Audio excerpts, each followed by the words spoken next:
brother. This is cool. Joe Arlt. I'm going to tell the story at the beginning, Joe, about that 2003 thing. Is that okay? Yeah, sure.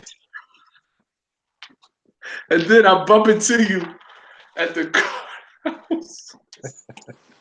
You got to you're evicting those people.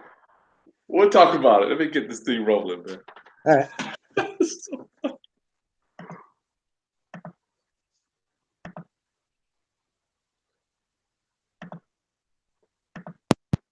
Welcome, class. Welcome, welcome, welcome. Good afternoon. Greetings. Class is in session. What's going on, family? A few more seconds. I got Joe Arlt with me today. Brother Joe. This is so cool. Family, good morning. Round up family. Joe, a few more seconds. I'm gonna let the people log on. It takes a few minutes to get everybody on. Great. I presume this is gonna be a big one. Joe Arlt, so cool. I'm looking. It takes me a minute to get all this technology rocking and rolling, but we'll get it. What you got going on today, by the way, Joe? Same old, same old. Just took my wife to lunch. That's always fun. Try to do that a few times a week. And working a few deals as always. That is cool. Take the wife to lunch. I like it when you say that. So that's something that you. Well, how long have you been married, by the way? We've been married since 95. So what's that, 23 years? So taking your wife to lunch, is that something? You know what's weird? When I see lunch with Lonnie Scruggs, guess who's right there with her at the table? Mrs. Scruggs. His wife. She be right there with us. I got to know Lonnie just toward the end of his life. I was involved with, Trig, and he was the founder of that. And unfortunately, he passed away. Geez, very shortly after that. He was a great guy, really great guy. And I'll tell you a funny story about that. I had friends that were doing Lonnie deals all the time when I first started out. No, when you say Lonnie deals, what do you mean? Lonnie deals. So that's the owner financing on wobbly boxes, mobile homes, right? And I had no idea that Lonnie was based right here in my home neck of the woods. They'd be talking about this and that, this and that. Finally, I looked him up and like, holy moly, he's from Virginia Beach. He's working the same market as I am. I had no idea. Right. I had no idea. World famous investor, and he was right there, right here in our backyard. And now you get to follow those footsteps, Joe. That's right. World famous. It's something how when you live it doesn't really feel different. So you read about Lonnie before you met him. I did, yes. And I had, people that I invested with, the people that I had learned the same thing, and people that I was teaching who had graduated onto those kind of deals. And I had no idea that he was based here. Kind of funny. Wow, that's crazy. Joe, I feel so honored, man, not only to have you, but I'm like, when I came to Trig in 03, 04, I was getting in. I would take Lonnie to lunch. Well, he would say I would take it to lunch, then he would pay. I didn't know anything. His favorite restaurant was the Silver Diner right there. Oh, yeah, right. Silver Diner on Virginia Beach Boulevard. Dude, we'd go to lunch there. And then when that shut down, we'd go to breakfast, lunch at Shoney's over there, Indian River. Okay. And just to sit with him, I'm like, I'm just picking his brain, man. And this is a phenomenal experience. I feel so blessed to have met the guy, All right, let's get this right. It was a real treat. Yeah. Okay, class, I'm getting ready to get rocking and rolling. Thank you for joining us. Make sure, as usual, Danny, what's up? If you have any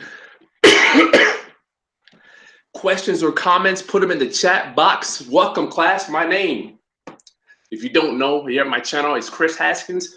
I'm a full-time real estate entrepreneur. My mission statement, my ministry is to raise your financial literacy through real estate investing and entrepreneurship. Today, got a great guest, Joe Arlt, one of the most infamous and famous real estate investors right here in Virginia Beach, Hampton Roads area. God, What up, Joe? How's it going, Chris? I'm blessed, brother. Glad to be able to hang out with you today. You stuck me on your schedule. I'm thankful for that. Well, thank you. Thanks for having me.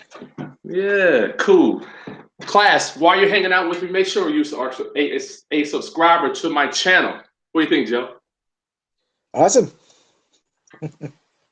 Subscribe to the channel. Make sure you give it a thumbs up for the optimization purposes so we can move out through the internet and beyond. Joe, thank you for taking the time. Real fast, give us some background on who you are and what you do and all that good juicy stuff. Sure. Well, I'll give you the 50-cent tour of my situation. I started out in suburban Connecticut. I studied accounting because I wanted to get a good job. I went and graduated college like a zillion other people did. Did accounting for a couple of years, got my CPA. In the middle 80s, I started hearing about people about my age making zillions of dollars as investment bankers. I had no idea what investment banking was, but I said, hey, why don't I do that? I can do that too. So I marched off to the Wharton School of the University of Pennsylvania, one of the top MBA schools, and thought I was going to be an investment banker. Little thing called the crash of 1987 happened when the stock market crash of 1987, which happened right in the middle of my second year. So the class before us, about 60 to 70% of our class went to investment banking, went to Wall Street. The year I graduated, less than 5%. Investment banks were paying people to allow them to renege on the offers that they had made to them when they were summer interns, and they were paying them $50,000 to not say bad things about them. That's how bad things are. So I said, how about being a finance major? How about a finance and management major? So I came out, worked in corporate America, different training programs, did that for a while, and but that wasn't for me. I didn't want to do this for the rest of my life, and I didn't know what I wanted to do, but I wanted to do something entrepreneurial. And one day I heard about this real estate boot camp. This was in the end of '95. I was down visiting my parents with my wife.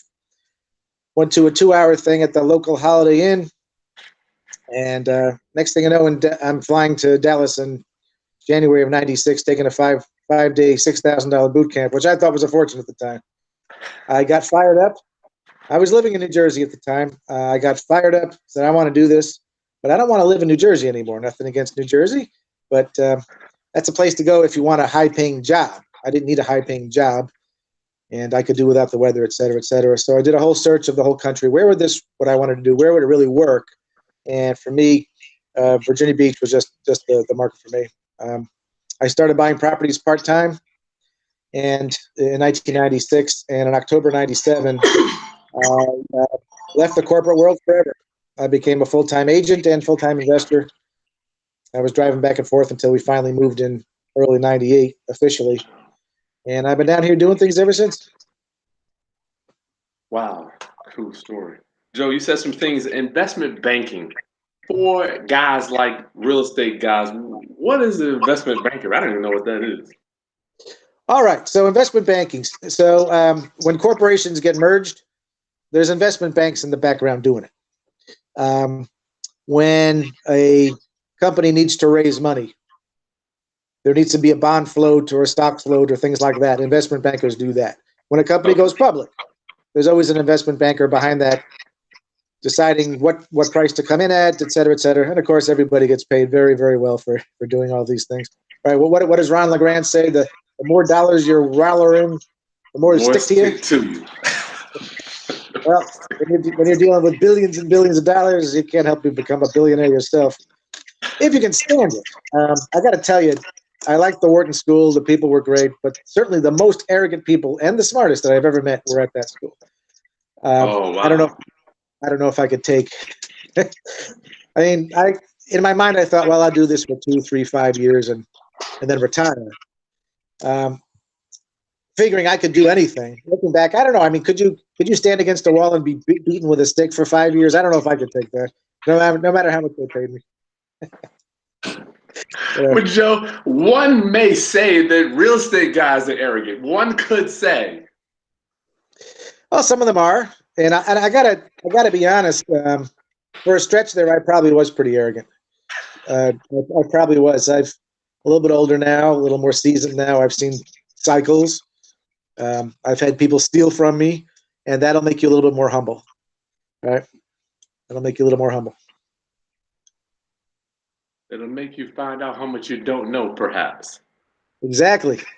It was around a house 100 when I started to realize how little I knew about real estate. If that sounds It was around what? Around my 100th house when I started to realize what I didn't know.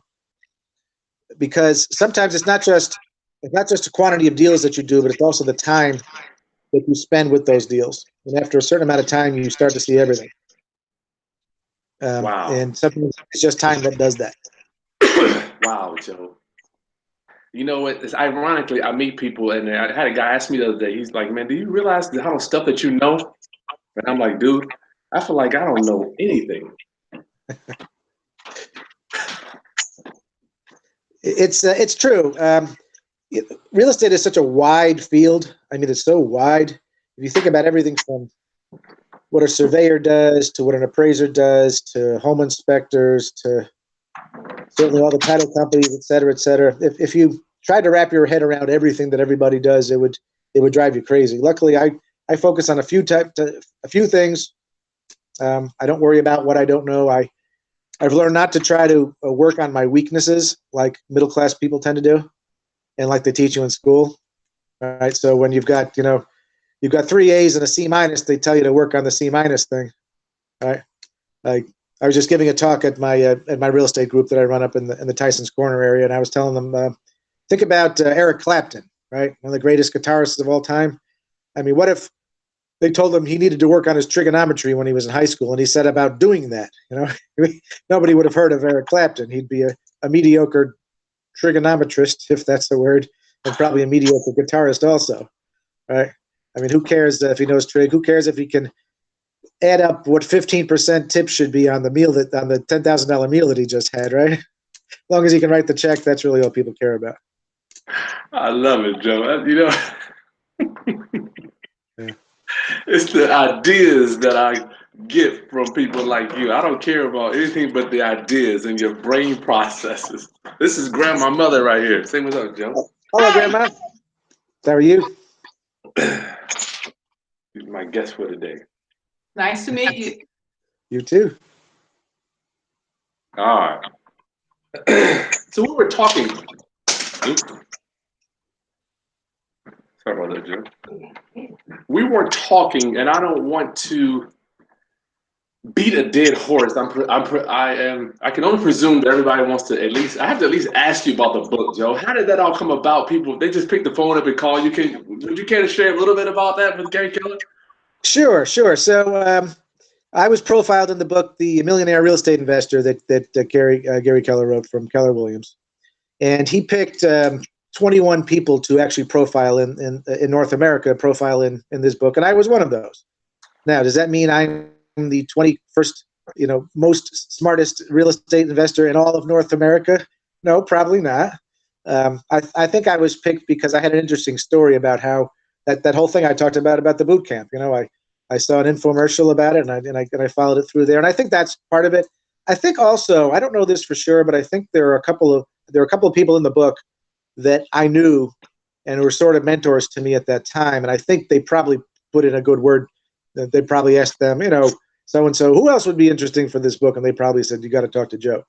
So it was a fun process. I got to fly out to Texas, and I got to meet everybody and everything, and give my feedback in certain aspects of the book, et cetera, et cetera. It was nice. It was a lot of fun. That is cool. That is so cool. Well, I want to thank you for at least sharing your story, Joe. As you know, a lot of people are private with their stuff, and they keep it close to the chest. Well, I think I really enjoy teaching people. I do. That boot camp that I learned from, I ended up helping teach that for years and years, and met a lot of people there. I really like seeing people where the light bulb goes off and they figured it out. I like working with people who want to improve their lives and are willing to step out of their comfort zone. So many people aren't. And it's kind of sad. I have a son, Tony. He's 15. He's in 9th grade, and sometimes he asks me to help him with his math homework. And I got a very high math score in my SATs and my GMAT scores, right? I can't help them with this math anymore. I don't remember any of it, and it's too hard, right? And if people just realize how easy most of the stuff that we as real estate investors do, I mean, if you got through math in 6th or 7th grade, you can do this stuff. You really can. It's I funny little joke that I tell. People talk about analyzing the deal on the back of an envelope. Well, I typically only need about the part of the envelope where the stamp goes, that little section up there. That's about all I need. If for most of the deals that I look at, if I have to analyze it much more than that, then oftentimes it's telling me that that's not really a very good deal if I have to think too hard.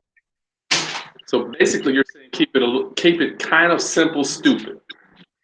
Yeah.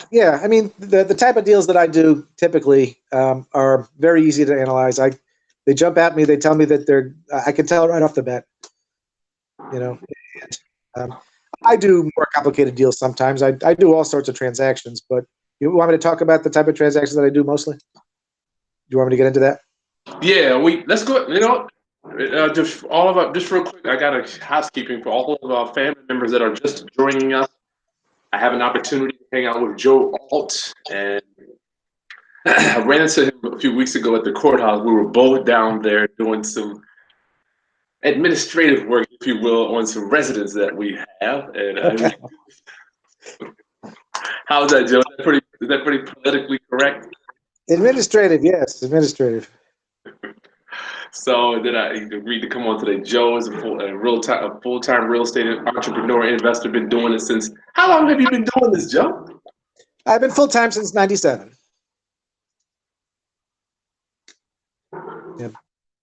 Yeah. Actually, the very first property I bought was actually when I was at business school. I bought a 6-bedroom, 2-bath, 4-story row house, twin home in Philadelphia, outside of where I was going, and I lived in 1 bedroom, rented out the other 5, and it was great. I made money every month, and I got to live for free. And when we sold it, I made about $40,000 at the time, and it worked so well that I didn't do another real estate deal for like 8 years. Oh. The reason is I didn't have a system. Right? This was just a one-off type of deal. I did it, So I started after that. Took that boot camp. I started buying properties in '96 down in the Virginia Beach area, and went full time in '97. Nice. Okay, so 20 years. 96, 2006, 24. Good God. After 20. About 22, 23 years now. Yeah. After 20, I mean, I don't even know. Does it even? I mean, shit. It just kind of blurs in, doesn't it? Okay. All right. Yes, I see some people commenting. This is Joe Arlt, profiled in the Millionaire Real Estate Investor. Not only that, the guy been doing real estate forever and owns a bunch of property. Joe, let's get into what your typical deal looks like now. You were talking about that very briefly. Sure, I can tell you in a couple of sentences. So I buy properties, buy single-family houses from motivated sellers in the Hampton Roads section of Virginia. I look for people who will let me take over their payments on their existing mortgage, or maybe will lease it to me with an option to buy. Sometimes I give them money, and sometimes I don't. That's subject to, that's right. I then take those properties and I remarket them to the 70% of the world that doesn't qualify for a mortgage right now, but would love to buy a house. Now, I can't work with all of them because some of those people should not be buying houses, right? But there are some people, there's actually a good sized subset who are good people. They make good money. They've got a down payment to work with. They may have already owned a house before, but something happened in their lives. Sometimes it's simply that they're self-employed, right? The most mortgage companies, self-employed means unemployed. So I do a lease with option, or sometimes I'll sell it to them with owner financing, depending on how much down payment they have. I need to do this. So it's over, right, Joe? I need to do subject to first and then lease option, right? That's right. So I buy it subject to. I take over people's payments. I find people who will give me their house if I promise to make the payments on their underlying mortgage. And everyone says, who in the world would do that? Well, a few hundred houses later now, I can tell you they will do it. Will everybody do it? Absolutely not. I find now I actually do more transactions with sellers who are not desperate and who are not behind than those that are. They've simply done the math. They've done the math. They figured out, okay, their house is worth $200,000. They owe $183,000 on it. They've talked to a realtor, and the realtor said, okay, it's going to cost you 6% commission. That's $12,000, and then you got to, here in Hampton Roads, it's common to have to pay the buyer's closing costs, which is 3 or 3.5%. That's another 6 or 7,000. And I really could use a paint job in that kid's bedroom there. It's got kind of marked up, and the carpet, I know it's only a couple of years old, but it's not quite new. And by the time they add it up, the realtor has them come into closing with, $8,000 or $10,000, which they don't have. And if these people are moving off to San Diego or something, they have to make the mortgage payments during this time period. When you add it all up, the sellers have simply done the math, and if I've done my job properly in convincing them that I have the credibility to do this, it works for them. They'll many times sign on the dotted, and I get a real nice house that has 0 real equity, but about $18,000 worth of equity that I can take advantage of later on, particularly if I then go lease option that property, not for $200,000, but for maybe $204,999 or $209,999. All of a sudden, I've created $20,000 or $30,000 out of thin air that eventually I'm going to get.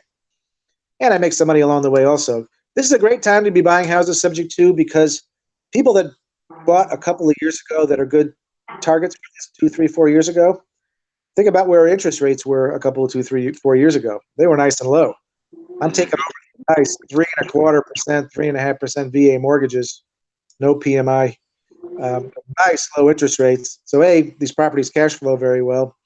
And not only that, a good chunk of my mortgage payment that's going out is going straight to principal. Right? It's not uncommon for me to buy loans. You're saying that because your loans are older. No, it's because these loans, because the interest rates are low, right off the bat, you're paying off principal. I see. Right? So looking back, a lot of the properties I was dealing with 15, 20 years ago were more in the 7 or 8, 6.5% range. There, it takes a while to actually be paying off principal. But with these low interest rate ones now, you're paying off a couple $100 right off the bat. And with some of the bigger ones, I'm dealing with one that's $400,000 now, property up in Williamsburg. 600 and something a month is going toward principal, and that's going straight to, improving my wealth, improving my net worth in these properties. Nice. So that's what I do. I put people in on a lease with option to purchase basis, or sometimes we'll do owner financing. If they got about 10% down, I'll do that. Most of the time, I prefer to do lease options. It's easier to kick people out if I have to, not what I want to do, but if I have to. B, I can get long-term capital gains treatment, because these people, if they don't exercise for a year at least, then I get long-term capital gains versus me selling the property with owner financing right off the bat. The tax bill is twice as much then. And, I get a little bit of time to do things. So I'm cool both ways. I like doing it both ways. Excuse me, but I like to have a mix. But if someone's waiving 10%, if I've got a $300,000 house that I just took over from someone, they're going to give me $30,000 down and do all the repairs and maintenance, and took me about a week to get it to make it happen. Tough to turn that down. Joe, tell me about the percentage of buyers that actually qualify and take you out of these deals. If you had to say it. Right. So if you would ask me this question, say in 2006, 2005, 2007, I would have said a large percentage of these people, because the mortgage companies were giving loans to practically everybody that could fog a mirror. Okay. I got to tell you now, it's much lower right now, and it's not for lack of trying. I really want these people to cash out. I'll be honest with you. There are people out there that put people into lease options and hope that they fail so that they keep their down payment money, and they put someone else in later on. I don't like that myself. I don't set people up to fail. I want them to succeed. But I also, the old story about leading a horse to water, but you can't make him drink. I don't know why people aren't buying these things. I don't know why they're. I think, in some respects, I think we've seen a bit of a change in people's attitude toward home ownership. When I was first doing this in the early 2000s, I didn't have to spend a lot of time convincing people that home ownership was a good idea. And virtually everybody wanted to own a property. And I think that we still have a bit of a hangover from the 2008 debacle, when people lost their properties to foreclosure, and everybody knew someone who lost a house to foreclosure, someone who ruined their financial lives because they did something crazy like buy a house. right? To this crazy outlandish thing like buy a house. So I think there's a subset of people now who just don't ever want to own a house. They just don't ever want to.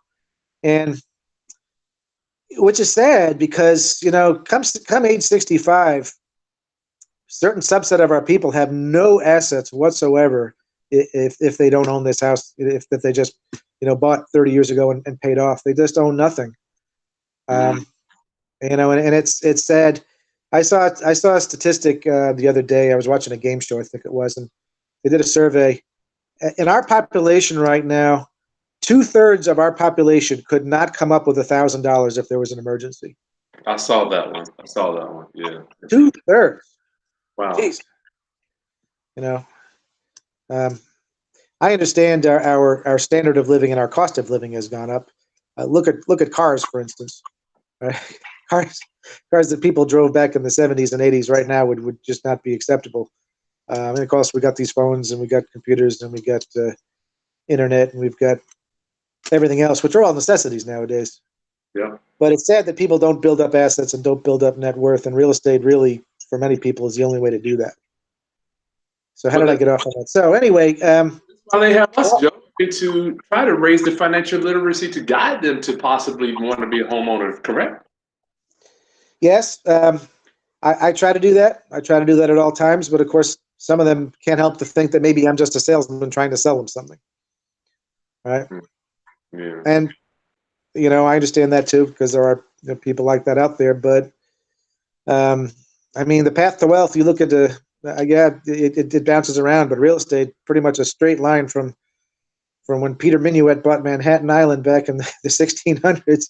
It's been pretty much a straight line going up if you round out the little wiggles here and there. And we've had some good sized wiggles. 2008, 2009 was a good sized wiggle. But things came back in many areas, and I think you'll probably agree we should have all bought every piece of real estate that we looked at back in 2010. I look back and one thing, I have been blessed to hang out with Lonnie Scruggs and the like. I got to say that. And he would always ask me, Chris, why are you wholesaling stuff? Why are you getting rid of it? I just didn't get it. Yes. I've never been a big wholesaler. I've wholesaled a few properties that I really couldn't stand. They were just the cheap little pieces of crap, and I didn't feel safe in them. But so when I wholesaled them and made a small check, it's funny how that money spent just the same as it did on $300,000 beautiful houses, right? Right? The teller, when I handed the check over to deposit, she didn't say, "Where'd you get this money from? This check smells like that house that you just sold," right? With the dog feces and the fleas. Right? But so really, I don't do a lot of wholesaling. If I find a property that's cheap enough that works with the old Mayo formula, I'm going to go rehab it and sell it myself and get the lion's share of the profit. Gotcha. But mostly, I'm not fishing in the ugly house area. I'm fishing in the pretty house area to do the subject twos and lease options that I talked about.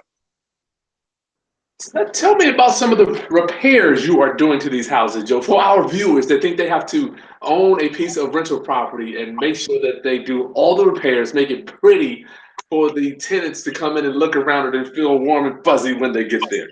Go. Okay, so that is a big difference between my lease option niche and the regular rental niche. The regular rental niche, you're dealing with people that have great credit and who expect a certain level of beautifulness. Okay, you really can't rent a house that's a little bit ugly, but you can sell a house that's a little bit ugly all the time, right? It's called a fixer-upper. So I do lease options with properties at all levels. I do them with the beautiful, gorgeous, 5-bedroom, 3-bath, brick, 4,000 square foot houses, and I also do them with junker properties that I have. And sometimes my properties started out as pretty, and 20 years later they're not so pretty. So I could either fix these things myself, or I could put in a sweat equity lease option person, typically someone who's a contractor, so who can provide the labor for free, and can also provide much of the materials for free. So if they're a roofer and they do roofs, or they're not extra left over on every single job, and after fire, maybe they got enough. Hold on one second, I'm getting a call. Good. For everybody that's just joining us, I'm hanging out with Joe Arlt. Joe Arlt, one of the investor's profile of the Millionaire Real Estate Investor. I got to get to questions before we get to our standard questions. I'm going to take all super chat questions first. Monroe, I see you got one in. Go ahead. Keep going with your tenant buyer and how you're putting your LOs together, Joe. Sure. So because you can sell a property in any kind of condition, since I'm basically selling these houses and I'm only looking for people who want to buy them eventually, I can remarket them as sweat equity lease option deals, whereby, okay, this house would rent for $1,300 a month if it was gorgeous, but maybe the condition it's in, it's $995, and okay, if it was gorgeous, I might get $5,000 or $8,000 down on it, and maybe I'm just looking for $1,500 plus the first month, so they have a little skin in the game. Now, a lot of people call me about these properties, and they're attracted to the low payment, but I'm not going to put in some little old lady who has no support system in this house and let them live in squalor. I want to put in someone who. Yeah. I'm going to put someone in there who I think has a chance of fixing the properties up. Now, do they all do it? I wish I could say they do. Some of them make them better. They usually can't make them worse. So I don't have a lot of risk in these type of things. And sometimes I'm just kicking the can down the road. So I have these houses that were VA repos that I bought years ago. My payment might be $500 or $600 on them. I'm renting them out for $1,000 with these sweat equity lease options. I'm getting down payments every month. I'm paying down the principal on my mortgages. And in about 5 or 7 or 8 years, maybe I'm going to own them free and clear one way or the other, or these people will cash them out, and I'll have made nice big capital gains on them. I could fix all these properties up, and then make them rentals again. But do I want to go and put $30,000 worth of cash into a property to make another couple $100 a month? No way. No way. I think that might be down payments on 8 or 10 new properties. Yeah. Right.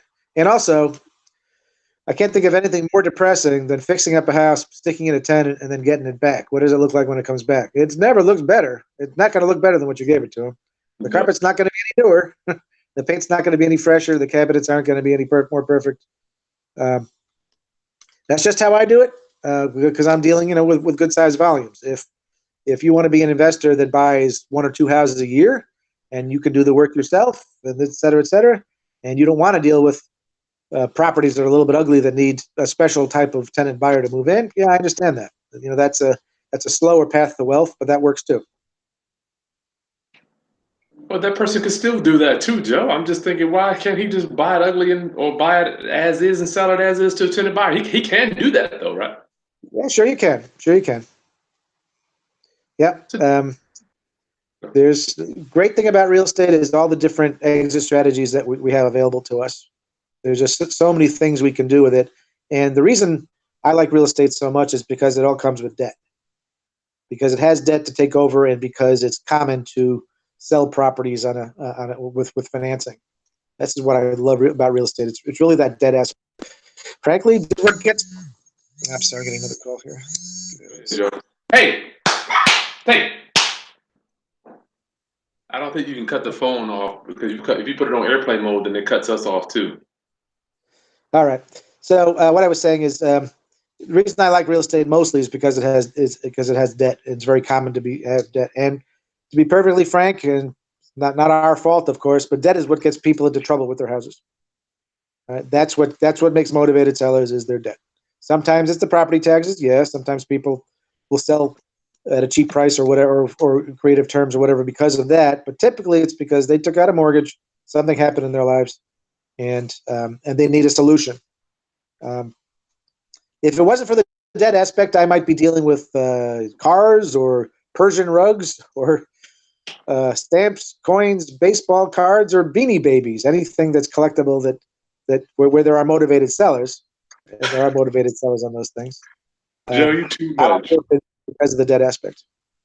So you're saying I think about myself. I'm like, I am a collector of houses. I'm like, that's what people collect cars. They collect what I collect income streams and houses. Is that where you're at? Do I hear that? Yes. I'm always looking to pick up as much real estate as I can in the way that I want to do it. Yep. Even if the cash flows maybe break even right now at first.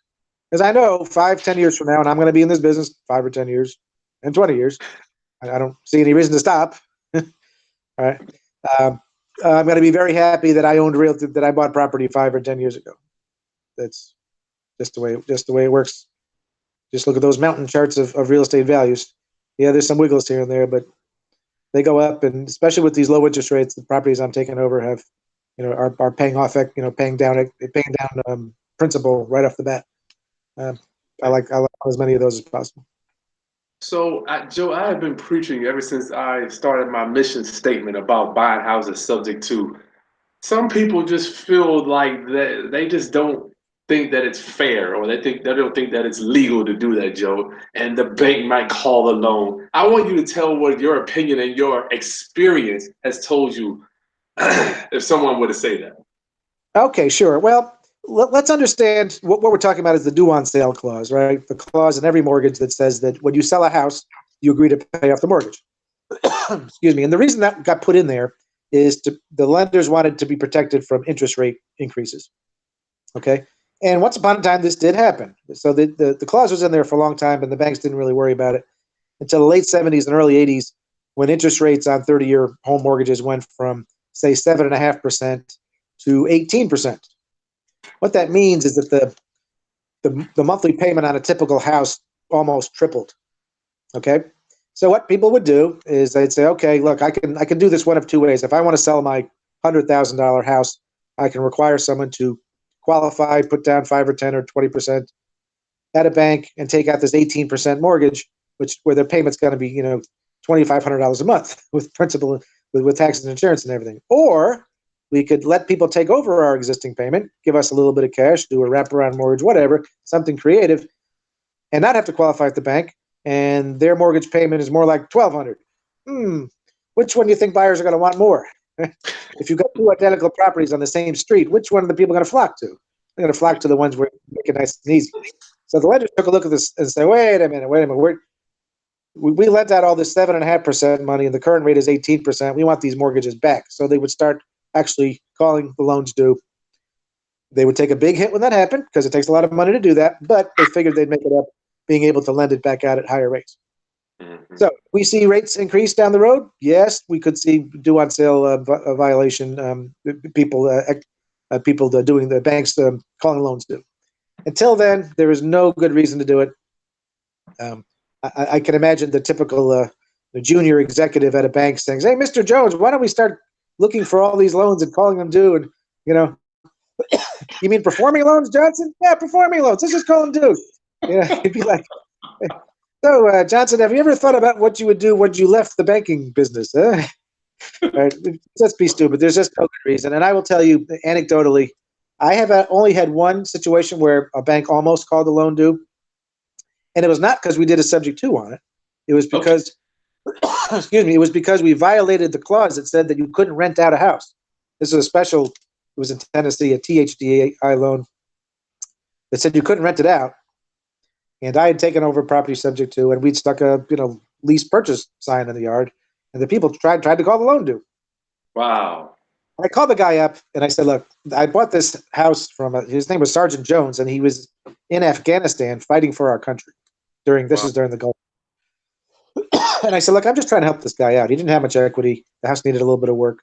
I'm just trying to make this work for him. Do you really, really want to call this loan due and mess up this guy's life? Isn't it bad enough that he's, fighting for our country right now? And 2 weeks later, I got a letter that basically said, never mind, don't worry about it. And that's holy cow. That's the only time that I've ever had anything close to any kind of loans called due. Could it happen? Yes. But of all the potential risks that an investor faces on a day-to-day basis, this is way, way down on the list for me. Now, we also protect ourselves. So we use things called land trusts to hide the fact that such and such LLC bought the property from Mr. and Mrs. Smith, right? So,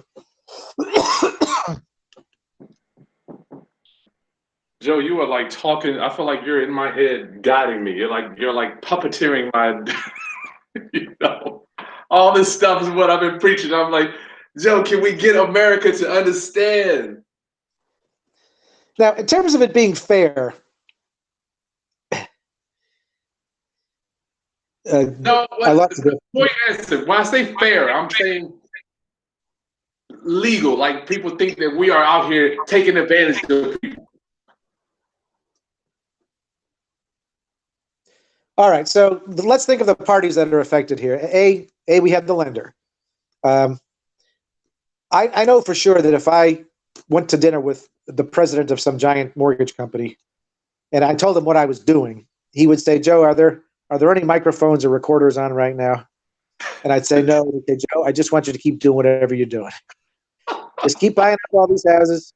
You're buying houses with sometimes minimal equity from people who need to get out from underneath them. These are going to be foreclosures if it ain't for people like you. They don't want to rent them out. They don't know how to do that. They're going to be foreclosures. We don't want any more foreclosures, Joe. Just keep doing what you're doing. All right. Now, in terms of the sellers, as long as I make the payments and do everything that I'm supposed to do, I've bailed them out of a situation, haven't I? I mean, now I didn't cause this situation. I didn't cause them to need to sell after a couple of years and move across the country. I didn't make someone go on a 6-month cruise, in our Navy and come back and find out that the wife has run off with someone else, and all of a sudden he's got a house he's got to deal with. Right? I didn't cause that. I didn't cause all the reasons that get people into problems. I'm simply here with a solution, and I think it's a better solution than foreclosure for sure, and renting it out for sure, because eventually they don't know what they're doing. Much better than a short sale. All right. So you're taking the loans that you're taking, they may not even be performing in the near future if it wasn't for someone like you. That's exactly right. And oftentimes, sometimes I take over properties from people that have missed a few payments, and their credit's dinged. I start making the payments on a timely basis, and the mortgage company is like, "Dang, look what happened to the Johnsons! Look at this, Joe or somebody fixed their credit." They don't know that Joe fixed their credit, but I fixed it and got things up and actually improved their credit. So I've analyzed this from many different angles. The neighbors of these properties don't want vacant houses next to them. The neighborhoods don't want that. The cities don't want that. They don't want vacant houses that are vandalized and sitting there and not performing. I think literally everybody is served by doing what we do. Nice. I hear you say, wow, I could tell the words that you're using. They may be a few months behind and their credit might be dinged. That is very lightly put, if you will. Well, it happens all the time. It happens all the time, and sometimes they can't recover from where they're at. They just can't. I got to plug my phone in here. Hold on one second. Are you going dead? Okay. For my class, we are talking with Joe Arlt today. I have to get the super chat questions first. Realist, thank you, brother, for your love offering. Thank you. I'm going to get to you too, guys. I got to get the super chat questions first, then we'll get to ordinary questions. Joe, when I say few payments behind, people I'm dealing with, they may be 10 payments behind or more, and then their credit is in the trash, the ones that I've, in my experience, Yes, well, you will meet those people, particularly if you're going after pre-foreclosure types. Then yes, you are going to meet that, and hopefully you're picking up boatloads of equity by doing that. But I can't make those work with the minimal equity type of deals, but I don't turn them down also when I find them. And if every deal stands on its own. Yeah. So this is so cool, Joe. We're talking about buying subject to. We're talking about using land trust. We're talking about getting out of them, using lease options, and hopefully housing. Real quick advice that you would give somebody that wants to be a landlord and have pretty rentals and do the work and keep it pretty. What would you say to them? Well, landlording is a tried and true thing, and I will tell you, I've given up a lot of equity as a result of me doing lease options over the years. Me too. I look back, back between when properties went up between 2001 and 2008 or so, I don't know how much money I gave away. So if you have a property that's in a rapidly appreciating area, the appreciation oftentimes really will be much more than what the positive cash flow would be. But down here in Hampton Roads, I find the lease option strategy to work very well because it lets me. It's a great hybrid strategy between being a landlord and being a flipper. If you look at I'm able to do away with most of the negatives that are involved with being a landlord, and also most of the negatives that flippers face. First of all, I pass on the repairs and maintenance responsibility to the people in the house. So as a result, I'm able to make much higher cash flow as a result of that. And I can also own a lot more properties. At my peak, I had 600 of them. I don't know about how I could have had 600 rental properties, fixing toilets and doing all those things. No way. Now, I saw you at the courthouse a few weeks ago. Are you like actively, people ask me all the time, why don't I have a property management company? I mean, do you manage all your stuff too? Well, again, how much management is there? I do have to sue a few of them every now and then. But for me, most of my properties, the extent of the work is bill pay sends a mortgage payment to Wells Fargo or Bank of America or whoever, and Mr. and Mrs. Tenant Buyer make a deposit to my SunTrust deposit only account and send me a text telling me that they did it, and I record it in my little book. And the bookkeeper puts it into our QuickBooks system, and so there's not that much work involved. So for me to give up 10%, just to do that seems kind of foolhardy. I don't see the need. I found that no one's going to watch my money as well as I do. Not against I don't want to say bad things about property managers, but they tend to do things at their own pace on their own time. So if I'm a client of theirs and I have someone who has not paid the January rent, and I've got properties in all 7 cities, they may say, well, okay, Joe, I'm filing that paperwork on the 11th. The 5-day letters go out on the 6th, and 5 days later is the 11th. And if the 11th is a work day, we'll file all of our paperwork. That means we're in court faster. That means we get the property back faster if we have to. They may say, well, Joe, we only do Chesapeake on Fridays, and the next Friday is Friday the 13th or Friday the 15th. So that's when we're going to file those paperworks. And Newport News, well, we don't do those. We only do those on Tuesdays. And wow. And then when it comes to going to court, I'm going to get that very next court date that I can, which is between 18 and 21 days. They may say, well, we go to court on our attorney goes to court on in Virginia Beach on Thursdays. So here you are talking to me on Friday. So unfortunately, you're going to have to lose a whole nother week. Time is money when you got vacant properties. And I just find it's easier and more efficient to do it myself, and it's not a lot of extra work. Wow. Now, We're hearing this. Go ahead. I'm buying about 3, 4, 5 properties a month right now. And at that level, I don't need a lot of support. When I was buying 10 to 20 houses a month, I had a whole staff of people who did all this stuff for me. And it was actually cheaper to pay them, $15 an hour or whatever I paid them versus giving up 10% of all the rents. And I could control them better, and I could yell at them if they didn't do things right. I can't yell at property managers. I can't yell at attorneys. I can't convince them of the need that, when you got $1,000 property and it's vacant a day, that's $33 every day. Click, click, $33, right? Every day, every property. And when you're a professional business, you really have to get into that frame of reference because, I always imagine that someone is taking this money out of my bank account every single day because that's basically what's happening. If it's not going in, it's basically coming out. That's the net. Wow, man. Yeah. So what is your favorite way to, if I could pick your brain, so you want to get into a little bit of the marketing that you're doing, finding motivated sellers? Most of the people I'm going after now are expired and withdrawn listings. I'm a realtor also, so I can access all of them. And with our powerful MLS system, I'm able to drill down to all the listings and see how much they borrowed and when. And I can be very targeted. I don't have to send out a whole lot of mail pieces to get a fair number of calls because I'm sending it to people who I know want to sell their house because they listed it and they failed. It either expired or they gave up and they withdrew. And I don't send it to everybody. I send it to people that looks like they would be good candidates for what I have to offer, taking over their payments. I mean, I would like to take over their payments and get a whole boatload of equity, but that's hard to do, particularly if they're not behind.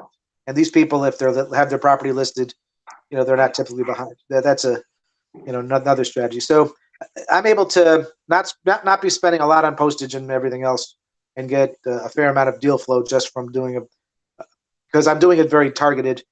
I'm sending to a very targeted list. Now, what I would also do is I if you've got a newer neighborhood that was built, say 2, 3, 4 years ago, if you're not able to put out bandit signs there, and I'd love to just put bandit signs right in the front and the 2 or 3 entrances to that neighborhood, I'd cover everybody because in our area, if they're all buying with VA and FHA mortgages and they bought 2 or 3 years ago, I know they're candidates for my program if they want to sell. Right? But if I'm not able to do that, I can send postcards to that whole neighborhood, or the post office has something called Every Door Direct. Have you heard about that? Yep. Which is even cheaper than postcards and hits every single house in the neighborhood. So again, I would say marketing is a lot like fishing. You need to know what bait and tackle for the type of fish you're trying to get. If I'm looking to take over properties that have lots of equity to fix and flip, then the pre-foreclosures that people that own their houses for 10 years is the way to go. If I'm looking for these easier, smaller singles versus home runs, going after people that have a little bit of equity, not a lot of equity, they're in that situation where they have to write a check if they go list their property. You can produce a lot of results that way, and eventually make good cash flow and eventually have nice paychecks when I sell those houses for $210 that I took over payments on $182,000 for nothing. Wow. Tell us about that one, Joe. You want to give me a real quick picture of that one? Good gracious. I'm sorry. Repeat that. You said you were talking about a case study real fast. You want to give us a quick snapshot of that one? All right, sure. So let's say we got a house. They tried to sell it for $200,000. They weren't successful. The house expired. We find out that they owe $182,000. Well, they think they have $18,000 worth of equity. However, when you factor in closing costs and buyer's closing cost assistance and commissions and all that, it turns out they don't have any equity. This is a liability for them. And so I find these people, and I can buy that house for the $182,000 that they owe. I'll just pay the $1,000 worth of closing costs, and I can remarket that property that's $200,000 for $204,900 or $209,900, get $5,000, $8,000, $10,000 down, and then work with the people to get them cashed out. And if they do, they'll be cashed out at around $200,000, and the property will appraise with the appraiser for about $200,000. And so, in the end, I created about $30,000 worth of equity out of something that had no equity, simply because of the fact that our system still says that our system right now still says that you take 6% commissions to sell a house. Yeah, Bill Gates had a plan that anybody could list their property for $50. If that ever happens, that'll change the industry forever. But for now, the world has decided that listing agents get 3% and selling agents get 3%, and that's 6%. And as a real estate agent, I don't know. I don't want to be saying things that are against our code, but someone's being overpaid there, and particularly I think the listing agents are being paid. What I have found is the great equalizer is the MLS. I don't care what kind of agent you are, you merely stick the property in the MLS, and if it's priced right, et cetera, it sells and pretty quickly. Yeah. And I will tell you, when I do rehabs and I put my properties on the MLS, I do no marketing whatsoever. Sometimes I don't even put a sign in the yard. It gets in the MLS. We have some nice pictures, a nice write-up. And here I'm the laziest, worst listing agent in the world. And the property sells usually the first weekend that it's on the market, or maybe the second. Right? So these listing agents that convince people that you need that we're worth all this money, we're so much better than everybody else, et cetera, et cetera. I find the MLS is the great equalizer. It sells the properties for you. Good point. Good point. Before I let you leave, we didn't discuss out of 10, Joe. In my experience, I've had as many lease options as I have done. I've only had one cash me out. Out of 10, how many are cashing you out, Joe? You're doing. Yeah, right now it's about 1 out of 10. But like I said, back in the earlier days, I had a couple hundred cash me out. Gotcha. Okay. Honestly, people were doing it left and right because I think the attitude was different, and certainly the money was flowing a lot easier. Yeah, it is flowing. I've got a couple people right now that are very close that I put into some of the nicer, $350,000 type houses, and they were very close to qualifying to begin with. So I've got a couple of them right now that are pretty much on the verge that I would be shocked if their option expired. Gotcha. Wow, we got so much to talk about, man. Joe, we've been on here for 50 minutes already, brother. Wow. Goes back quick. Celeste Hill, thank you. Law of reciprocity. I got to get to some super chat questions, Joe. Then we'll pick back up. Is that okay? Sure. How much time you got? Just so I want to make sure I mentally know. You're good. All right. Brother Monroe, Chris, question. I got a class. Please give us a thumbs up in the video description. Joe, Chris wants to know. I think he's in St. Louis. Do you ever buy homes the traditional way, Joe? If not, would you go out and get a loan? No, I'm done with mortgage companies. I couldn't get loans now if I tried. B, I will say I'm not against doing it with a partner if we found a property that would make a really good buy and hold. And see, here's the thing: getting loans from mortgage companies requires what, 20% now? I don't know, Joe. That's a lot of money. Boy, that's a lot of money. I mean, I could use that money so many other different ways. Yeah. And the big question here also is, if I'm going to a mortgage company, this property has to be in good enough condition to qualify for the mortgage. So it might be really tough for me to really steal it cheap enough to make it worth my while to do that. Right? And, I mean, people aren't that motivated when their houses don't need that much work. You know, I haven't. When you say use a bank, I can't remember the last time I filled out a bank loan application, Joe. How about you, brother? Yeah, it's I don't really go to banks anymore. When I say that, I mean I don't go into the carpeted areas. I like the other parts with making the deposits, but the carpeted areas. Yeah. All right, Joe. What about T.B. Williams wants to know about purchasing homes in the opportunity zones. Hold on, get up this call. Know anything about that? I'm back. Can you say that again? T.B. Williams wants to know. She's in Newport News, Williamsburg area. What about buying houses in the opportunity zones? There seems to be a benefit in the area of capital gains if you hold a property. You know anything about that, Joe? Yes, I've done very little exploration into opportunity zones. It's very intriguing. I think it's a great idea if you can live with those type of things and have a little bit of patience. But yeah, I mean, gotcha. If they're making it worth our while, we need to exploit all that. Yep, absolutely. Yeah. Realist. Thank you, brother. Thank you for supporting our channel and our content. Thank you for your love offering. Luxury card store, Joe. Can you explain luxury card store? Where you at? I need the city. Can you explain how you are able to get some of the owners to agree to the subject to without giving them any money?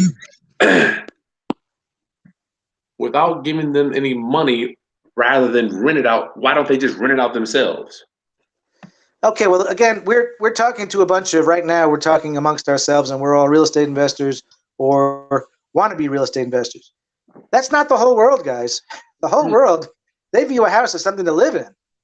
It's, you know, it's an asset if it goes up, and once they're stuck with it, they're not. I mean, I will tell you that yes, once I lay it out, some of the people say, well, you know, I think I'll just do this myself, and I don't know if they ever actually do.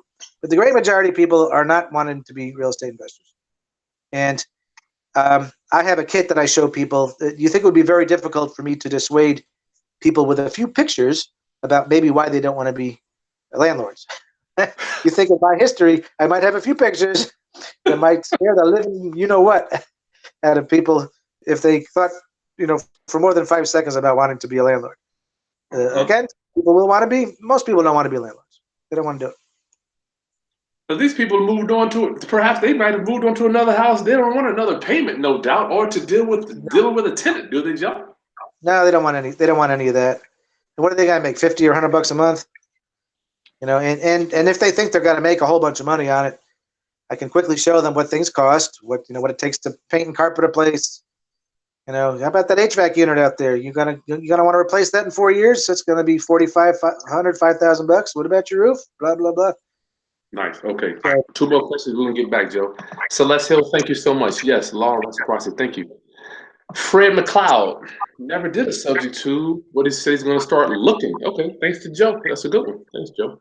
All right. This is so cool. Joe, we talked earlier about Lonnie Scruggs told me, he sat me down and said, Chris, why want you to take, when you think about your money or earned income, I want you to think about your money as being an employee, Joe. Tell me a little bit about your thoughts on that. Sure. The money is the best employee. They don't have sick days. They work 24/7. And I want them having lots and lots of little babies. That's what they do. That's what money does. Is it goes and makes more money. At least that's what it's supposed to do. So I'm always looking for return on investment. And my return on investment is always at least 100% per year. Sometimes Wow. it's infinite. Yes, but that's what money is. It's employees. Well, you mentioned something about the difference between the wealthy and the middle class, Joe, about the income, what we do with our income as opposed to the middle class do with what they do. And how do you were saying it earlier. Well, there's a couple of things. I mean, some of this borrows from what Robert Kiyosaki's taught. I think a lot of it makes sense. But middle class people tend to work for money, and professional investors, the upper class people, have learned that they don't really need money to invest. That they use other people's money. They use small amounts of money to make large returns, and they make their money work for them instead. That's the main thing. And I'm always looking to do transactions where I'm placing a small amount of money typically and creating an income stream and an asset that will feed me, years down the road, for a long time period. And with real estate, I think this is the right place to be. For my viewers that don't know what an asset is, Joe, in your opinion, what is a Joe Arlt definition of asset, brother? You broke up a little bit. What's my definition of an asset? Yes, for our viewers that may not quite understand or comprehend, everybody has a different definition of what they say an asset. I want to know what Joe Arlt's what an asset is. So an asset for me is something that either provides cash flow or goes up in value. Something that feeds me. That's what an asset is. It provides cash flow, or it goes up in value and creates wealth, one way or the other. So it either feeds me now or it feeds me in the future. Gotcha. And I just happen to do real estate because I know it well, and because of, like I mentioned, with the whole debt aspect, I think it's the most efficient form of doing anything. Like I said, I could do this with stamps and coins and Beanie Babies and Persian rugs, but those things don't typically have debt attached to them, right? And I can't imagine having this $300,000 coin and selling it with owner financing and not being terrified about ever getting it back. Right? The debt, when you're saying you can get the asset back. Is that what makes it interesting for you? Well, the debt provides leverage. That's Okay. the biggest thing, is it provides leverage, and it lets me be basically a bank. And what I do, really, I'm not really an investor. I'm basically a bank. I take one financing note, and I arbitrage that out to. I use it and I arbitrage that out to my buyers, and I make money on other people's money by doing that. I can't do that with any other asset class because it's not common to take over a $300,000 house for just $1,000 worth of closing costs. I couldn't do that with a $300,000 Ferrari. I couldn't do that with a $300,000 coin. And when also something to think about is when those Ferraris and $300,000 coins get sold, it's usually a big deal, right?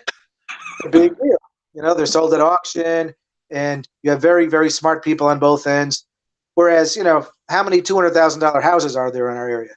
Oh, they're countless. They're everywhere. There's zillions of them. They don't move either. And they don't move. And they don't move. And because of the debt aspect, there's not many motivated sellers of $200,000 coins, right? Or $200,000 Ferraris. I see. Don't have any. They're desperate. Oh my God, this Ferrari is eating me alive.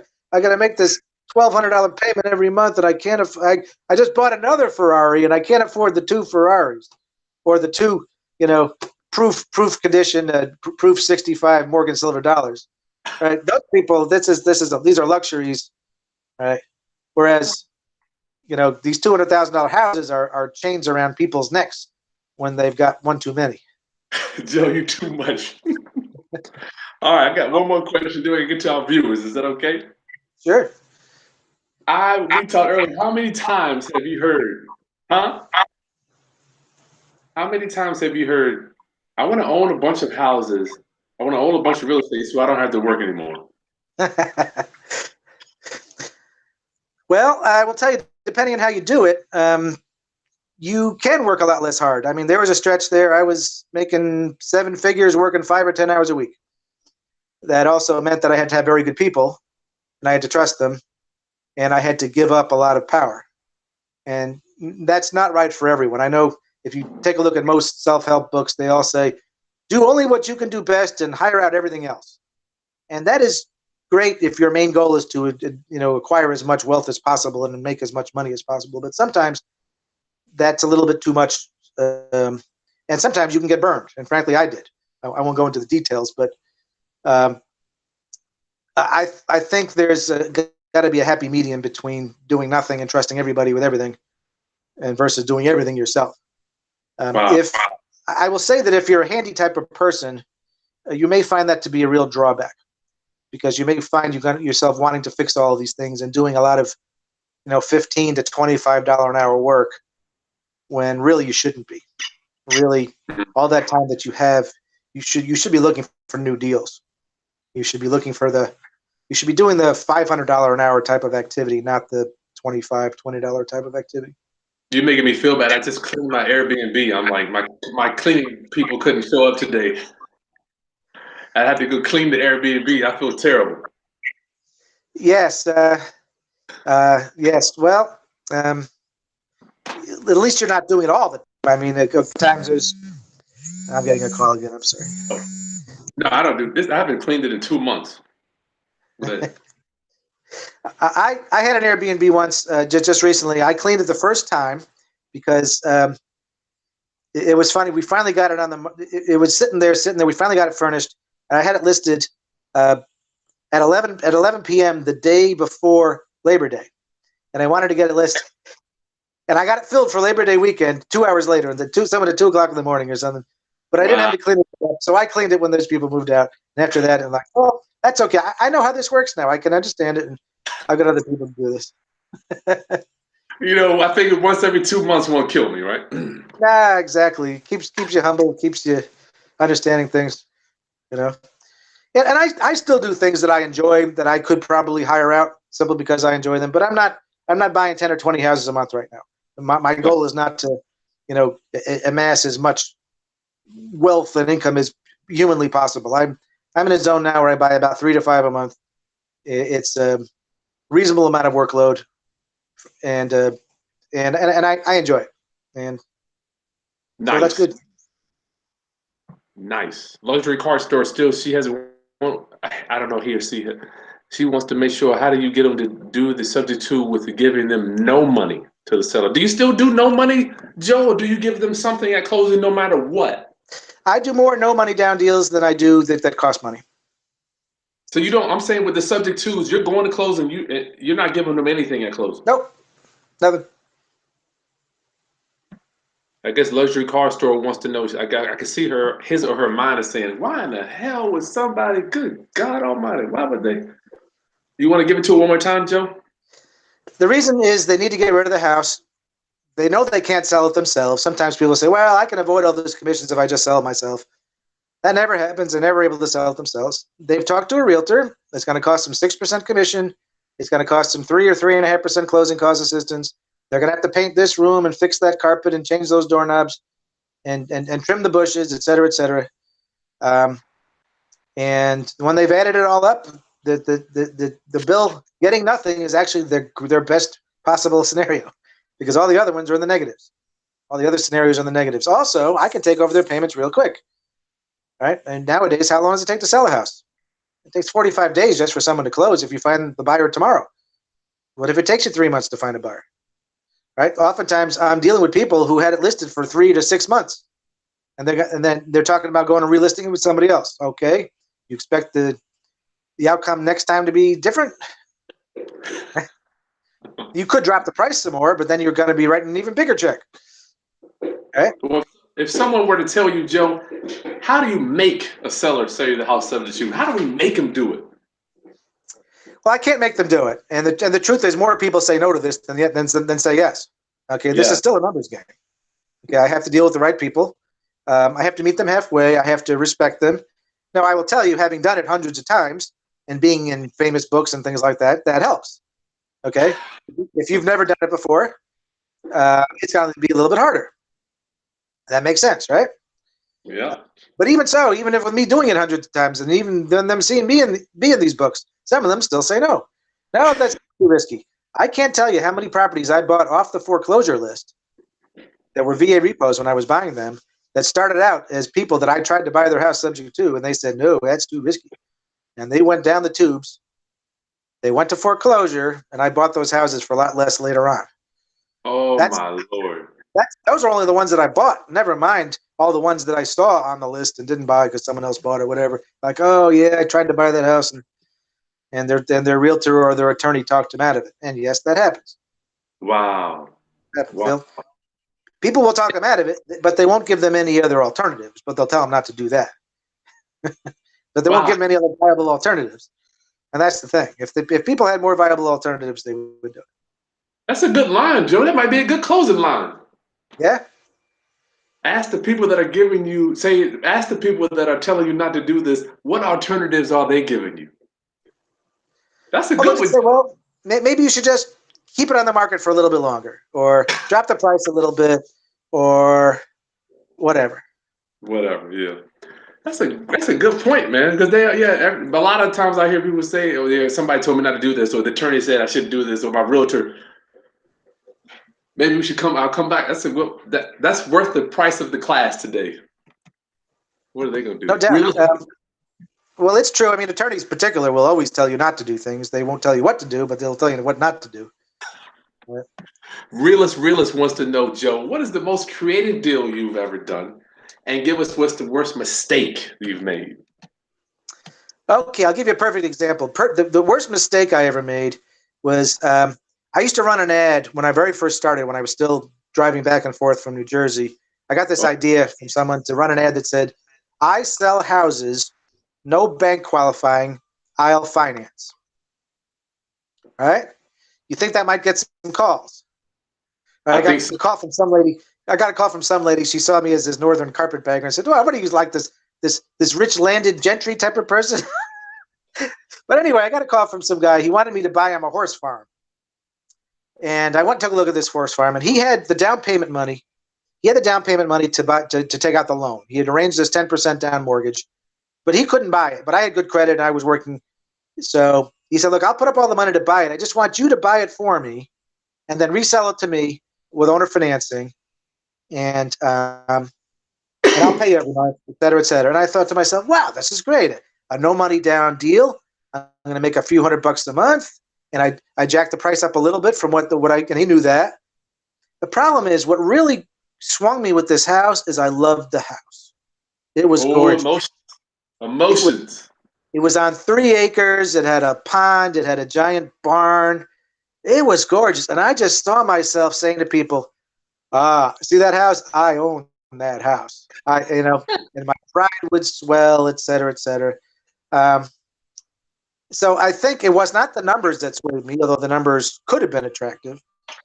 But it was the fact that I saw myself as, Lord of the Manor with this property. And this property was much nicer than the one I lived in myself at the time. The truth is, what happened is eventually the guy defaulted. He trashed the place.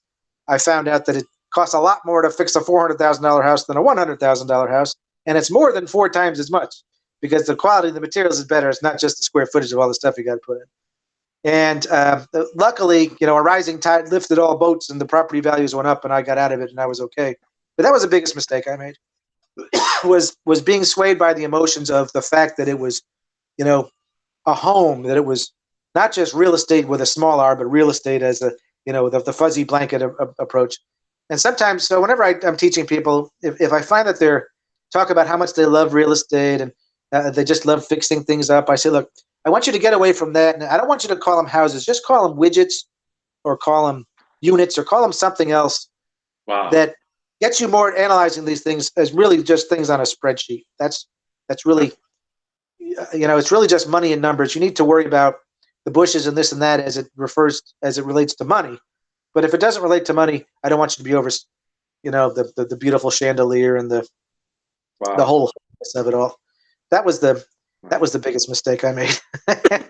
is wanting to be proud of telling people that I own this gorgeous house. So basically, it boils down to can we put that in the emotion box? Yeah, that's what it is. That's emotions. That's emotions, and we try to leave emotions out of real estate, out of investing. We don't want to have super highs or super lows. And really, when things are nice and boring, that's what I like. I like nice and boring. Oh yeah, everybody paid this month. Everything was great. Did a couple more deals. I was going to ask you about that, Joe, but because you're available a lot of times when I call you and when I text you, you're right there. As I'm matriculating in my, thank you, Hampton University, as I'm matriculating my career, I don't have that much to do every second of the day, which hence allows me to talk to great people like you.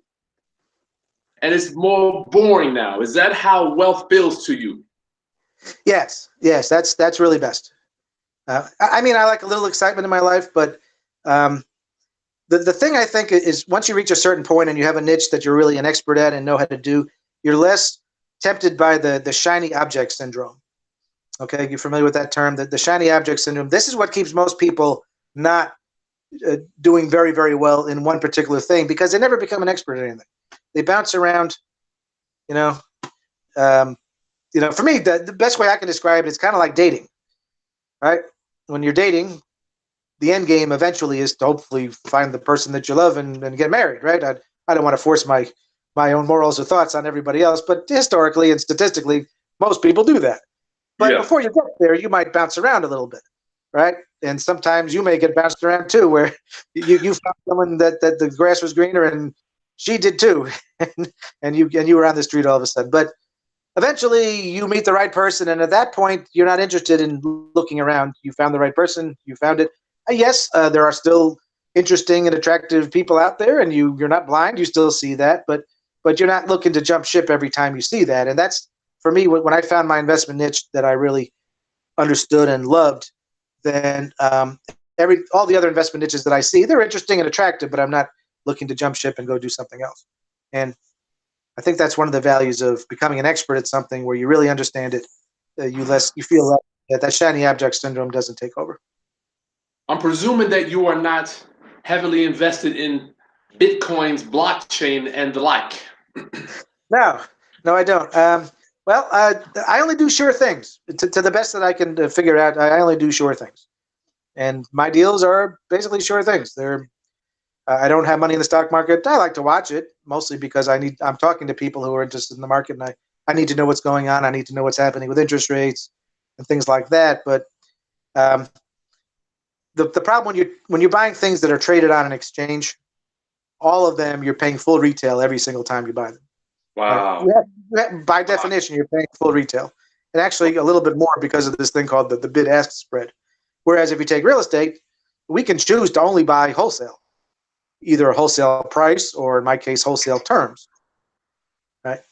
There may be 50 properties in a couple of street section, and all of them, that one's 100, and that one's 100, and that one's 100, but this one here is 80, or this one here take over their payments, and I can choose to not just gamble on all the other ones that are selling for retail.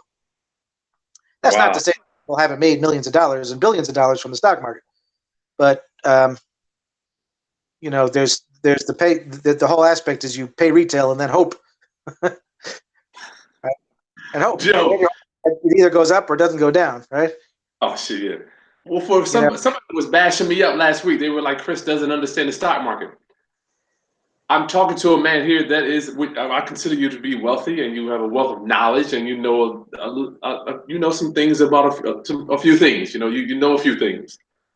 Joe, for somebody that's going to say, "Well, you're not really maximizing your returns because you haven't diversified," what would you say to that?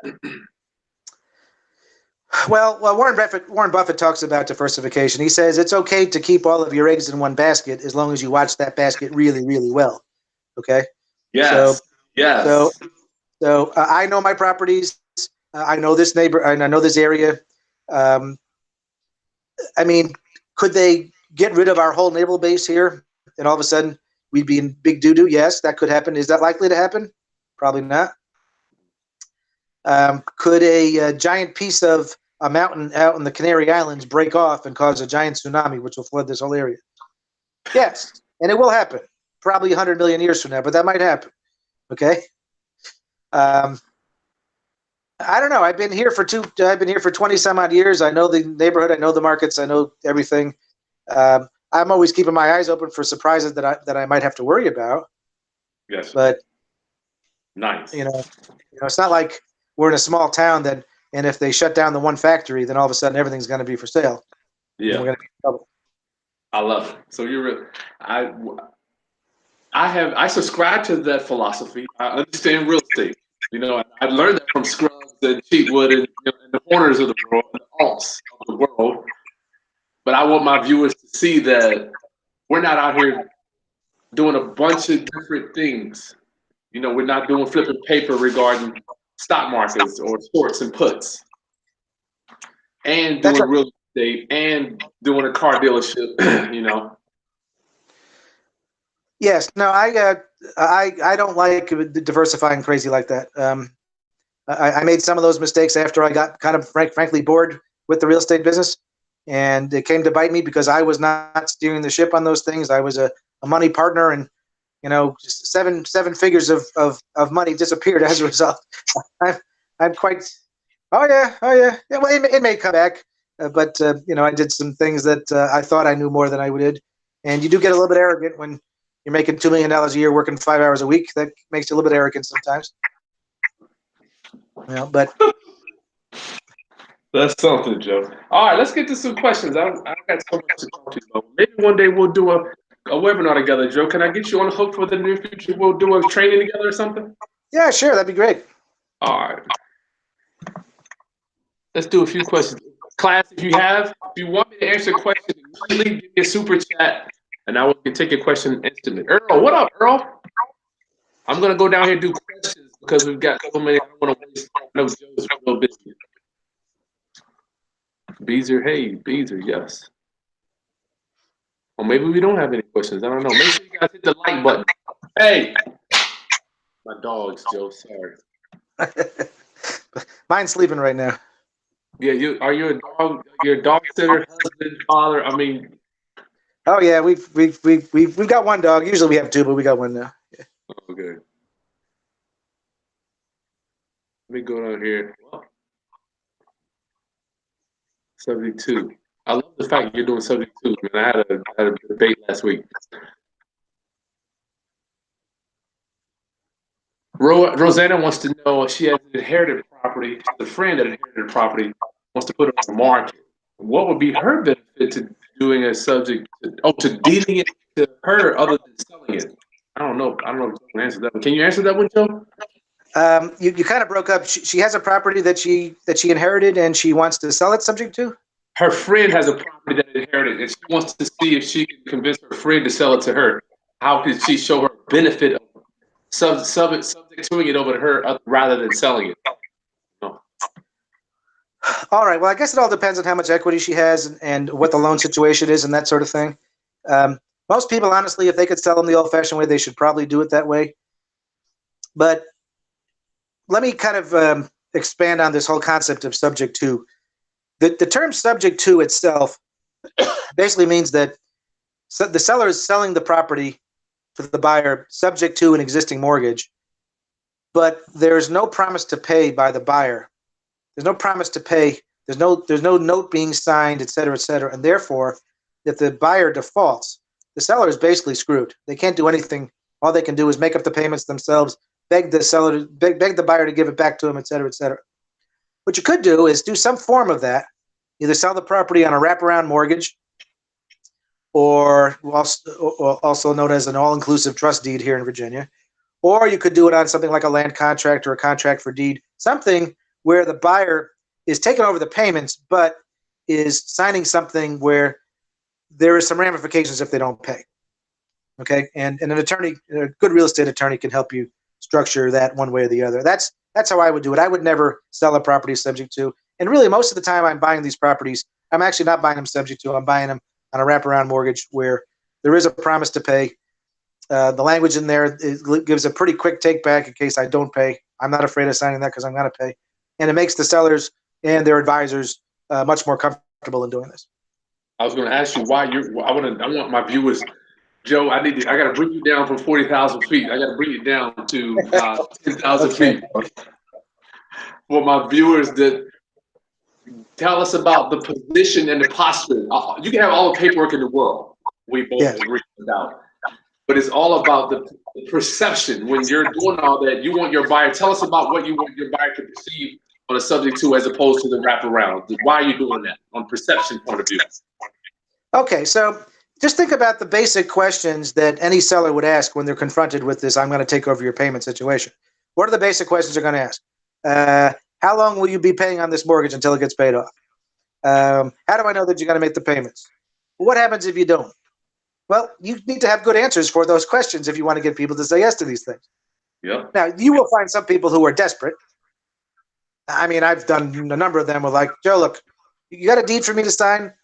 I'll sign it right here. I'm going to Oklahoma. I'm out of here. Whatever you want to do with this damn house, whatever you want, I don't care. At which point I'll tell them, okay, I'm taking this deed, but between you and me, I haven't even checked the title yet. If your title's messed up, I'm going to tear this thing up and the house is going into foreclosure. You understand that? Wow. I've done that before where there was simply no time to even do the basics of checking the title, at which point I'm not going to make any promises that I can't keep because I don't even know. You know, he says he's got this one mortgage where he owes $83,000, and maybe he has 3 mortgages, he owes $150,000. I don't know. I haven't checked it. So you will have some people that are completely desperate. Most people aren't. They're going to ask some basic questions about how to protect myself. I'll also ask, okay, Joe, down the road I may want to buy another house. How does having this mortgage on my account affect that?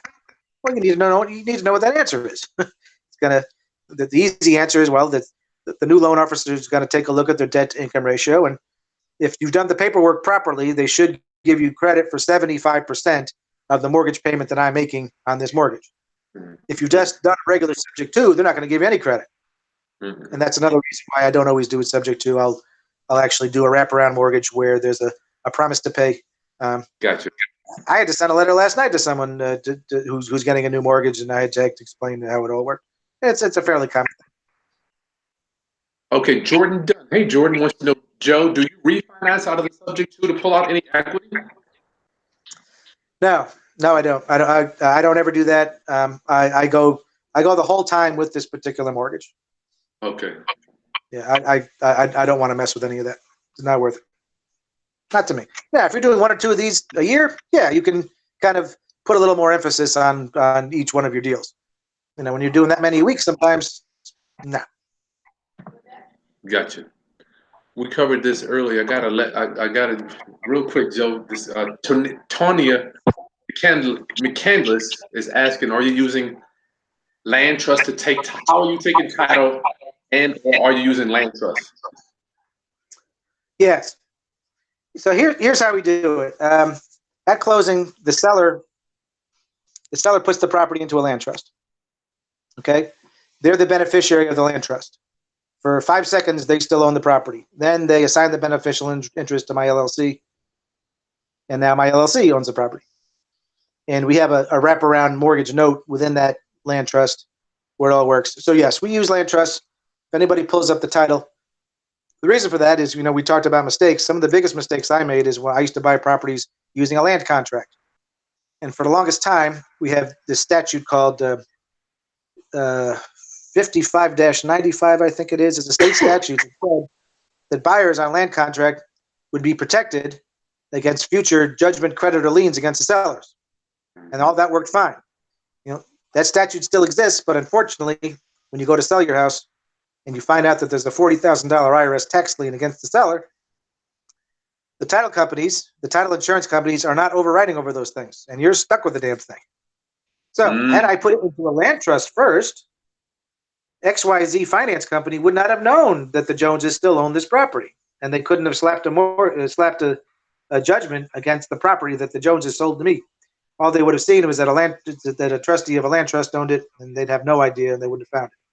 Very good. So that protects both buyer and seller. Land trusts are a wonderful thing. Not everybody understands them, but as long as when you go to sell these properties, you're using your attorney to do it, who can explain it to the buyer's attorney if they have one, then everything's hunky-dory. Nice. Beezer wants to know about, well, we talked about that. How do you find out if the bank will call a loan due? I mean, shit. You want to touch that again, Joe? We kind of already covered that one. All right. So the first question is, how are they going to find out? They could find out because the seller rats you out. But short of that happening, it's very hard for them, A, because we put it into a land trust, so they can't see that my LLC now owns this property. That's assuming they went and did a title search and even checked to see who owned the property on whatever loans that they have. The second thing is, I pay all my mortgages through bill pay. It comes from my LLC.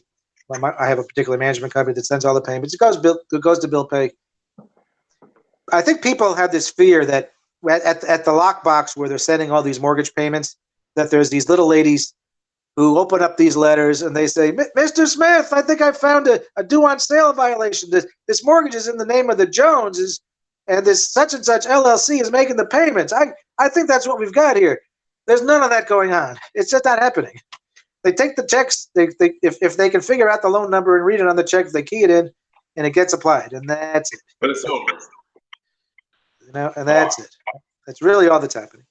Talix wants to know how you present your offer, how you present your lease option to the seller. I'm sorry. How do I present a lease option to the seller? Yes. Okay, so I want to take it from them on a lease option. Is that what you're saying? Yep, you want to buy on a lease option. Yes. Okay. All right. So normally what I'd rather do is I'd like to buy it on a wraparound mortgage, taking over their payments. But sometimes I'll be in a situation. I'll tell you, I just did one in Newport News. The lady, she was an expired listing. I called her up. We worked it out.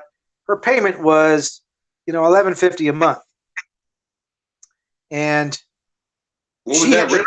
Sounds like market rents. That's above market rent for a 3-bedroom out here. I don't know where it is. Right. So now I'm getting $11.95 for it on a lease option. Okay.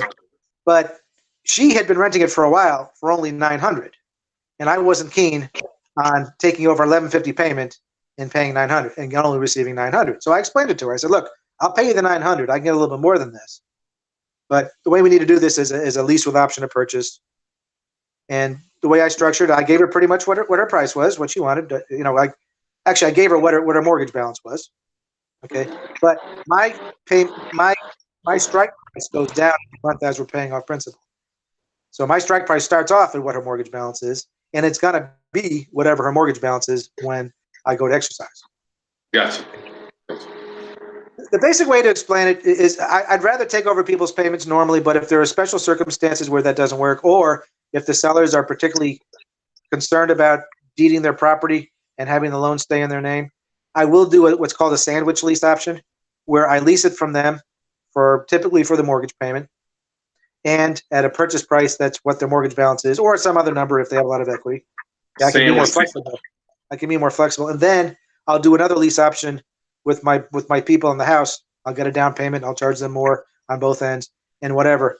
And I find that sellers are more apt to do that because I can say, look, one way or the other, if you're talking about renting this house out yourself, one way or the other, you're going to be relying on somebody to make your mortgage payment every month, aren't you? Now, do you want that to be someone who works at the shipyard, who was working at Walmart, making $18 an hour? Or would you like it to be a millionaire who's done it, many, many times and does this for a living? But somebody's got to be making your mortgage payment. Who do you think you'd feel more comfortable with? Wow. Some of them still say, you know what, I think we just like to rent it out ourselves. Okay. You can't win them all. You really can't. But most of them want to. What's that? You'll be talking to them in a year or two. That's it.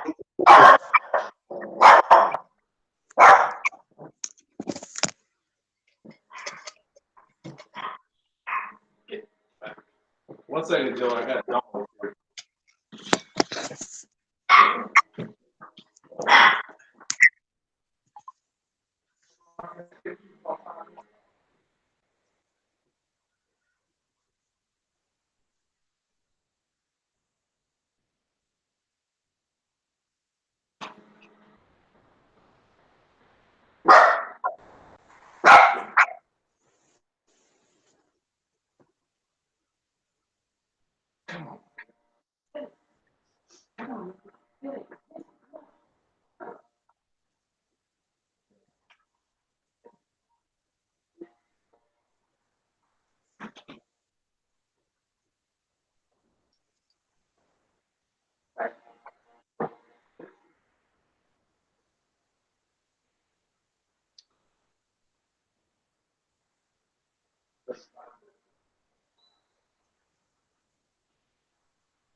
you go, Joe. Sorry, dog.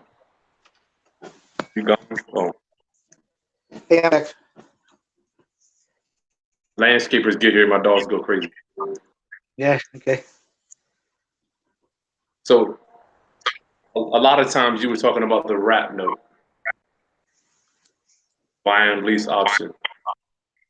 Would you rather have someone that does it full time or somebody that's working in McDonald's to make sure to verify your payment? That's where we're at. Well, it's really, I mean, do you want to have someone who has got the financial wherewithal to make these payments, or someone who, if they lose their job, regular Gotcha. tenant, Gotcha. the sellers think they're in control of everything, but really, if they don't have lots of extra money, they're counting on someone to make that mortgage payment. If the tenant doesn't, they're gonna have to struggle to dig into their own cash flow or into their bank account to make it. So sometimes that argument works. Okay, Joe, look, it's 3:10, man. I didn't take enough of your time, brother Joe. What would you like to leave my viewers word of advice from somebody been in the game forever? Go ahead and hit it. Okay, I'll give you a couple of sniglets here, a couple of pieces. I don't know if I mentioned this before, but the type of stuff that we do is easier than any of the math classes that you took in junior high school. Okay, it's easier than that. If you can do that, you have the brain power to be able to do this. The second thing I would say is that learning real estate is no different than learning anything else. When you learn to drive a car, you were taught some basic book stuff about how the car works and what the laws are, and then they put you inside the car. If you try to do just the book stuff or just the car stuff, you're not going to fully learn it. So by all means, go to webinars, listen to things like this, but then go apply it. Go apply it to see why you should be saying these things or not saying these things. Why when you're letting off the clutch of the car, why you need to do it a certain way versus the gas pedal. It won't make sense until you actually do it. And then go back, read the stuff again and say, aha, I missed that the first time. Now I see why I need to do this type of marketing, or this needs to be in the contract, et cetera, et cetera. So I think learning versus taking action is crucial. Taking action. But taking action is the most important thing. Otherwise, all this education really is just entertainment, right? Like I'll give you a little quick sniglet about that. I like to watch the gold mining shows on television. I think it's kind of cool watching these guys mine for gold. Mining and shows? like Gold Rush, and different shows about people mining for gold. I think it's just cool.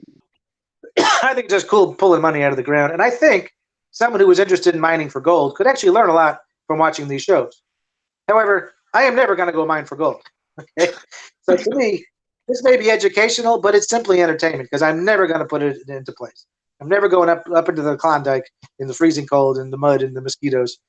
I'll go fishing up there, but I'm not going to go mine for gold up there. Right? So for me, it's just entertainment. So don't make this entertainment. If you take this education and put it into place and do something with it, then it's true education. Nice.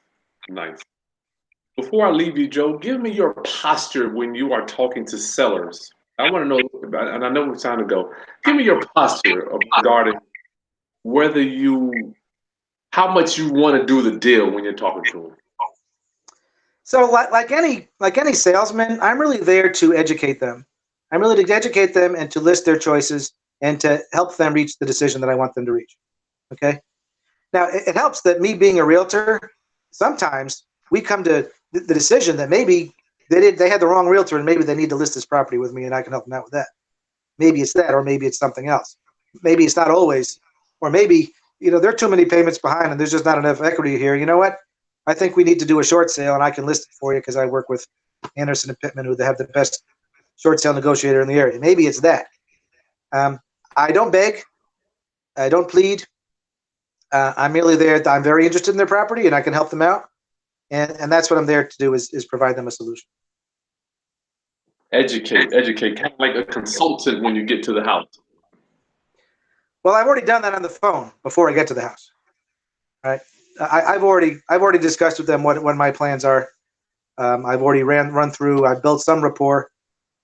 If I was only getting a couple of leads, then I would probably not pop the question about the whole taking over payments deal until I got to their house. But that wastes a lot of time. If Because let's face it, a lot of people are just going to say no matter what to this, and I might as well find that out over the phone. I don't want to say it. It's not going to be the first thing out of my mouth when they call and say, hey, Joe, I got your letter here. It says you want to buy my house.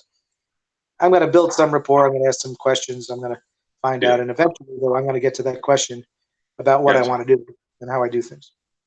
And if somebody wants to get more information on you, Joe, where would they go for that?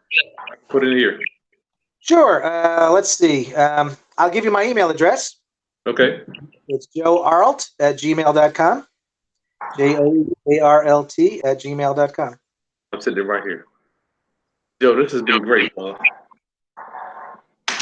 So I'm gonna hold you to it in the future. Maybe we'll do a webinar class where we'll cover some of the moving parts, and maybe we can get possibly help some people generate some leads and get some subject to deals done. Is that cool? Yeah, that'd be great.